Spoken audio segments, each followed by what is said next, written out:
بسم الله الرحمن الرحيم. الحمد لله الذي أنزل على عبده الكتاب ولم يجعل له عوجا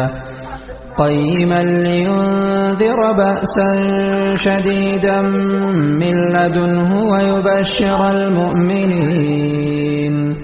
ويبشر المؤمنين الذين يعملون الصالحات أن لهم أجرا حسنا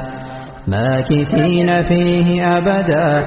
وينذر الذين قالوا اتخذ الله ولدا ما لهم به من علم ولا لآبائهم كبرت كلمة تخرج من أفواههم إن يقولون إلا كذبا فلعلك باخع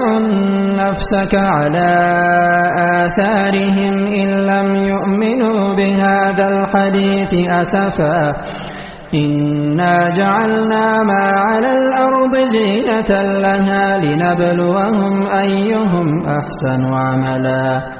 وإنا لجاعلون